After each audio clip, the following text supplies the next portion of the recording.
Today we will discuss most important topic of cranial nerves. ठीक है, और mainly यहाँ पे हम बेसिक्स पे फोकस करेंगे। और जो लास्ट लेक्चर होगा इसका विच इज़ प्रोबेबली लेक्चर 3, उसमें हम क्लिनिकल्स पे फोकस नर्व न्यूक्लियाई। तो उसको याद रखने का आसान तरीका ये है कि rule of 2 and 4 it means के जो कॉर्टेक्स है उसमें दो क्रेनियल नर्व्स रिलाय करेंगे या रहेंगे। मिड ब्रेन के two cranial nerves, that is cranial nerves 3, 5, 6, 7, 8 belongs to pons और 9, 10, 11, 12 belongs to medulla oblongata। लेकिन ये याद रखें कि ये कोई इतना हार्ड एंड फास्ट टूल नहीं है, लेकिन मेजर सेंटर्स यही हैं इसके। इंशाल्लाह जब हम अभी cranial nerve 5 डिस्कस करेंगे तो आप लोगों को पता चला जाएगा कि ये ऊपर भी जाता है और नीचे medulla oblongata, इवन कभी कभी स्पाइनल कॉर्ड तक भी इसकी न्यूक्लियाई पहुंच जाती है। First thing first, so the first one is olfactory nerve, the nerve associated with olfaction। तो इस डायग्राम को आप देखें, यहाँ पे आप olfactory mucous membrane देख रहे हैं, जहाँ से हमारे साथ ये olfactory nerves निकलते हैं। ठीक है, ये जाके पहले रिलाय करेंगे olfactory bulb में, वहां से ये जाके olfactory tract में। अच्छा, olfactory tract के बाद इन्होंने तो डायग्राम में शो नहीं किया, लेकिन याद रखें कि ये टू में डिवाइड हो जाता है। एक को कहते हैं हम लेटरल स्ट्राई और दूसरे को हम कहते हैं मीडियल स्ट्राई। ठीक है, अच्छा, जो लेटरल स्ट्राई है ये सीधा जाके primary and secondary olfactory cortex में स्टे करेगा या वहां को पहुंचेगा। अच्छा, यहाँ पे हम इतनी डिटेल में नहीं जाएंगे कि ऑल्फैक्टरी कॉर्टेक्स में मेनली ये पीरी एमिगडालाइड और पीरिफॉर्म एरियाज में रहता है, वो कितना जरूरी नहीं, बस आप याद रखें प्राइमरी और सेकेंडरी ऑल्फैक्टरी कॉर्टेक्स को जाता है, और जो मीडियल जो है ये जाता है अपोजिट साइड को। ठीक है, तो अगर अपोजिट साइड के ऑल्फैक्टरी बल्ब को जाता है तो वो मीडियल होगा, और लेटरल जो है ये अपनी तरफ में जाता है, और प्राइमरी एंड सेकेंडरी। अच्छा, इसकी काफी में दो तीन यूनिक बातें हैं। पहली यूनिक बात तो हम यहाँ पे डिस्कस करेंगे कि इसके इम्पल्सेस जो हैं ये डायरेक्टली आप देख रहे हैं कि सेरेब्रल कॉर्टेक्स को ट्रांसमिट हो रहे हैं, इनका बीच में कोई रिले स्टेशन नहीं है। फॉर एग्जांपल थैलेमस नहीं है, बाकी जितने भी सेंसेशंस है वो थैलेमस में रिले करेंगे, उनके स्टेशंस हम टाइम टू टाइम पढ़ रहे हैं। लाइक विजुअल जो है हमने पढ़ा था कि visual is light, so light lateral में स्टे करेगा, तो ये लेटरल जेनिकुलेट बॉडी में स्टे करेगा। और ऑडिटरी जो है हमने कहा था कि एम फॉर म्यूजिक और एम फॉर मीडियल, तो ऑडिटरी मीडियल जेनिकुलेट बॉडी में स्टे। कुछ और फैक्ट भी है इसके, ये है कि the only site where the neurons are exposed to the surface is olfactory receptor cells। ठीक है, and these neurons can also regenerate continuously। तो बाकी कोई भी जो है न्यूरॉन जो क्रेनियल नर्व्स है उसके कोई भी फाइबर्स बाहर को एक्सपोज नहीं है, लेकिन ये नेजल म्यूकोजा में olfactory फाइबर्स एक्सपोज हैं, जैसे कि हमने प्रीवियस फिगर में देख लिए, और दूसरे के कंटिन्यूसली रीजनरेट कर रहे हैं। बाकी हमें पता है कि न्यूरॉन जो है उनकी रीजनरेटिव कैपेबिलिटी एज सच नहीं होती। दूसरा है के receptors which are modified neurons और olfactory रिसेप्टर्स। तो आप देख पा रहे हैं कि मॉडिफाइड न्यूरॉन है ये olfactory रिसेप्टर्स, और ये सिर्फ दो सेल्स में, एक तो ये olfactory सेल्स और दूसरा ये फोटो रिसेप्टर्स, जो कि ऑप्टिक नर्व में हम आगे जाके पढ़ेंगे। These are rods and cones we already no.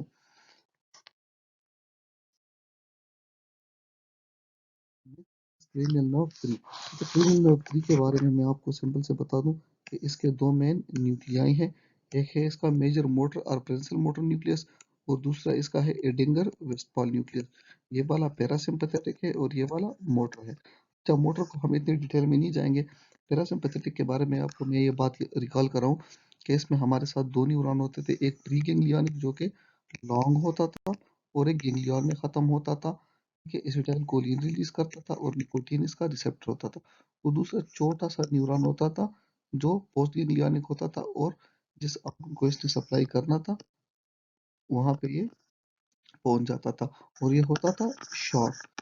तो अगर ये नर्व हमारे साथ सिलियरी नर्व हो और इसकी पैरासिम्पथेटिक सप्लाई हो, तो इसका मतलब ये कि ये होगा शॉर्ट सिलियरी नर्व। तो ये बात आप अपने जहन में याद रखें। ठीक है, तो अगर एडिंगर वेस्टफॉल नर्व सिलियरी गैंग्लियन में मतलब उसको सप्लाई करे और आगे उससे जो नर्व निकलेगी तो वो शॉर्ट सिलियरी नर्व होगी, लॉन्ग सिलियरी नर्व वो नहीं होगी। ठीक है, और वही बात के हमने कहा था कि 3 एंड 4 जो है वो मिड ब्रेन में होते हैं, ठीक है। तो मतलब क्रेनियल नर्व 3 मिड ब्रेन का न्यूक्लियस है। अच्छा, दूसरा मैं आप लोगों को थोड़ा मिड ब्रेन बना के दे, तो ये सिंपल सा मिड ब्रेन हो गया, ये इसका यहाँ पे सेरेब्रोस्पाइनल फ्लूइड का एक्वेडक्ट हो गया। अच्छा, ये जो एक्वेडक्ट से पीछे का हिस्सा है इसको हम टेक्टम कहते हैं। इससे आगे जो एरिया है इसको हम टेगमेंटम कहते हैं, ठीक है। ये हो गया टेक्टम, ये हो गया टेगमेंटम, और उससे जो आगे एरिया है वहां पे हमारे साथ रिले करता है सब्सटेंशिया नाइग्रा पार्स कॉम्पैक्टा, यार सिंपल आप याद रखें सब्सटेंशिया नाइग्रा, ठीक है। तो ये हमने कैसे याद रखने, जितना आगे जाएंगे हम उतने नाम लंबे होते जाएंगे। तो टेक्टम, और टेक्टम से आगे लंबा नाम टेगमेंटम, ठीक है। और टेगमेंटम से आगे यहाँ पे जो है ये प्लस सेरेब्राई, लेकिन उसको हम इतना बस आप दोनों ये याद रखें कि पहला टेक्टम होता है और उससे आगे टेगमेंटम, और टेगमेंटम के आगे substantia nigra pars compacta. Come to the oculomotor nerve, तो आप देख रहे हैं कि यहाँ पे हमारे साथ है एडिंगर वेस्टफॉल न्यूक्लियस, और एडिंगर वेस्टफॉल न्यूक्लियस हमारा है पैरासिम्पैथेटिक न्यूक्लियस, ठीक है। और दूसरा हमारा इसका मोटर न्यूक्लियस है, और motor nucleus supply the extra ocular muscles, for example medial rectus and all. सिर्फ दो सप्लाई नहीं करते, एक है लेटरल रेक्टस सप्लाई नहीं करता, और एक सुपीरियर ऑब्लिक सप्लाई नहीं करता। और इसको हम एक निमोनिक से याद कर सकते हैं कि LR6 or SO4 means lateral rectus is bicarinal nerve 6 and superior oblique bicarinal nerve 4। इसके अलावा जितने भी हैं superior rectus, inferior rectus, medial rectus, वो सारे सप्लाई होंगे इसके मेन मोटर न्यूक्लियस से, ठीक है। तो एक इनका मेन मोटर न्यूक्लियस और दूसरा एडिंगर स्मॉल न्यूक्लियस। तो the main motor nucleus supplies all extrinsic muscle of the eye except superior oblique, that is by 4 cranial nerve, or lateral rectus, that is by 6 cranial nerve. Or the parasympathetic nucleus, also known as Edinger-Westphal nucleus, synapse with ciliary ganglion, जैसे हमने पढ़ा, and through short ciliary nerves to the constrictor pupillae of the iris and ciliary muscles। ये दोनों हम आगे जाके पढ़ेंगे। अच्छा, दो से cranial nerve 2 से पहले मैंने 3 क्यों रखा है, ये इंशाल्लाह आगे जाके थोड़ा आपको इजी। अच्छा, फिर इसके बाद हमने 4 और वो cranial nerve भी छोड़ा, वो इसलिए कि 4 cranial nerve सिर्फ superior oblique को सप्लाई करता है, इतना भी आपको याद हो, that is more than enough. Trigeminal nerve is tricky, और उसमें हमने ट्राई ये याद रखना है, ठीक है। अच्छा, मैं आपको अभी बता दूं कि इसके हमारे साथ मेन न्यूक्लियाई कौन कौन से। एक है इसका स्पाइनल न्यूक्लियस, एक है मेन सेंसरी न्यूक्लियस, दूसरा है मीजेंसेफेलिक, और चौथा है मोटर न्यूक्लियस। ये आप याद रखें कि मीजेंसेफेलिक के नाम से पता चले कि ये मीजेंसेफेलॉन में होगा, और मीजेंसेफेलॉन हम मिड ब्रेन को कहते हैं, लेकिन यहाँ पे इनकी सिर्फ हम मॉडलिटीज डिस्कस कर लेंगे। तो स्पाइनल न्यूक्लियस जो है ये पेन और टेम्परेचर, जैसे कि हमारे साथ स्पाइनोथैलेमिक ट्रैक था। मेन सेंसरी न्यूक्लियस बाकी जो टच और प्रेशर के सेंसेशन है वो लेके आएंगे, ठीक है। अच्छा, मीजेंसेफेलिक न्यूक्लियस जो है सेंसेशन ऑफ प्रोप्रियोसेप्शन, जिस तरह के dorsal column medial lemniscal pathway spinal cord में करता था। और मसल्स ऑफ फर्स्ट ब्रेकिंग का मतलब मसल्स ऑफ मेस्टिकेशन जो है उनको इनकी मोटर सप्लाई होगी। नाउ ये नेक्स्ट मैंने फिगर दिया, इसमें हम मीजेंसेफेलिक न्यूक्लियस, तो मैंने आपको बताया कि ये मिड ब्रेन में होगा। मेन जो इसके सेंसरी न्यूक्लियस है और मेन मोटर न्यूक्लियस, ठीक है, ये दोनों पॉन्स में होंगे, ठीक है। और it specifically the nerve of porn. और स्पाइनल न्यूक्लियस का नाम से पता चले कि स्पाइनल कार्ड को जाएगा, तो स्पाइनल कार्ड को तो डायरेक्टली पॉन्स से नहीं जाता, पहले मोडुला में जाएगा और फिर पॉन्स। तो इसका मतलब स्पाइनल कार्ड, तो इसका मतलब ये है कि ये मेडुला से लेके स्पाइनल कॉर्ड के अपर पार्ट तक इसकी लेंथ है, ठीक है। तो mesencephalic mid brain, main motor, main sensory pons में, और spinal nucleus medulla oblongata and spinal cord में। अच्छा, सेंसरी फाइबर जो है इनके बारे में याद रखें कि जो ophthalmic division of trigeminal nerve है, जो कि टिप ऑफ द नोज से लेके कॉर्निया तक ये सेंसेशन लेके आती हैं, ये हमेशा टर्मिनेट होंगे स्पाइनल न्यूक्लियस में। स्पाइनल न्यूक्लियस हमने पढ़ा, ठीक है। जो तो पेन और टेम्परेचर के जितने भी फाइबर्स होंगे वो यहाँ पे आएंगे। दूसरा हमने कहा कि fibre from maxillary division of trigeminal nerve जो है वो middle part of spinal nucleus में आएगा, क्योंकि सेंसरी है, तो हमने पढ़ा था कि। और जो fibres of the mandible division of the, वो है सुपीरियर पार्ट में। तो इवन स्पाइनल नर्व को भी इन्होंने, स्पाइनल न्यूक्लियस को भी इन्होंने थ्री नर्व्स ने थ्री थ्री अपने लिए जगह फिक्स की हुई है।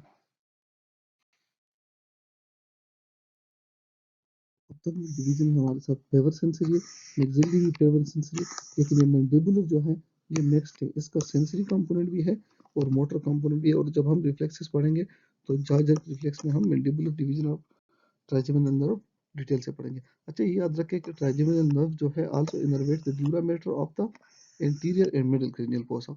ये एग्जामिनर्स का बहुत फेवरेट क्वेश्चन है, ये नहीं भूलना है, ठीक है। अभी हम आ जाते हैं second nerve that is called optic nerve. Optic nerve के बारे में दो तीन बातें याद रखें, ठीक है। एक तो फर्स्ट इंपॉर्टेंट बात इसकी बात है कि human vision is binocular. Binocular का मतलब यह है कि we see with two eyes and the image form is inverted but seen as one image and straight image, ठीक है।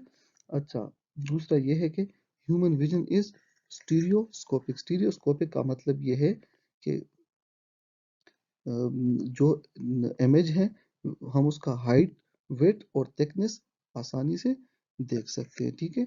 सो स्टेरियोटाइपिक का मतलब यह है कि हाइट, वेट और थिकनेस ऑफ ए इमेज हम देख सकते हैं। और ह्यूमन विजन इस कलर्स का मतलब यह है कि हम चीजों को देखते हैं कहाँ से, तो फोर न्यूरॉन्स जो हैं conducts the visual impulses to the visual cortex.